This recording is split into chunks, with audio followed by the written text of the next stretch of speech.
पंचायत दखल लक्ष्य साहाय्य बहान निज निर्वाचन मंडली फेरिले पूर्वतन मंत्री। नमस्कार, ओटी लाइव को आपन को स्वागत करुछु।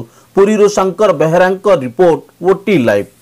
आगो को आसुची पंचायत निर्वाचन। यह पूर्वर ब्रह्मगिरी निर्वाचन मंडली पुरी सदर ब्लॉक कन्हई विद्याधरपुर पंचायत सुजनपुर ग्राम रे घटी एक दुखद घटना। सर्ट सर्किट जगु गतकाली राति रे भयावह अग्निकांड घटी 15 बखरा घर संपूर्ण ध्वंस हो जिबा सहित 30 गोटी छेली जीवंता दग्ध हो जाइछि।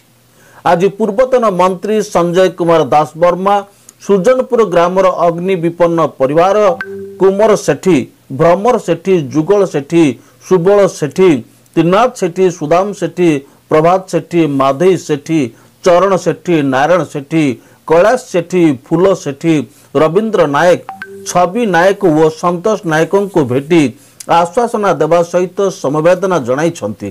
श्री दास वर्मा पूर्वर ब्रह्मगिरी निर्वाचन मंडली निर्वाचन लड़ी विधायक व मंत्री होइथिले।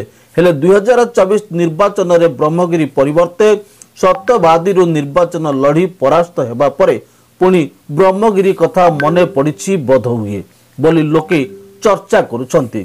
सत्यवादी बासी प्रत्याख्यान करिबा परे बाबू आउ जीवे कुआडे, तेणु ब्रह्मगिरी निर्वाचन मंडली को आपणैबाको गड़ काढ़िछंती।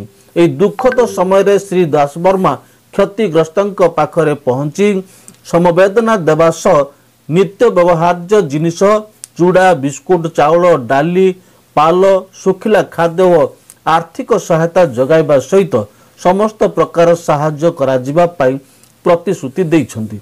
एही समय रे पुरी सदर ब्लॉक अध्यक्ष दिवाकर पात्र, उपाध्यक्ष प्रतिनिधि निरंजन प्रधान, जिला परिषद सदस्यांक प्रतिनिधि नुनु मिश्र, भाइलपुर समिति सभ्य कर्तव्य स्वाई, सरपंच कलाश्री विश्वाल समिति सभ्य संगीता मिश्र और सदर ब्लॉक अतिरिक्त तहसीलदार, राजस्व निरीक्षक प्रमुख उपस्थित थिले। तेबे देखा जाऊ श्री दास वर्मा को मिशन आगो को केते सफल होउछि। Bureau report OT live.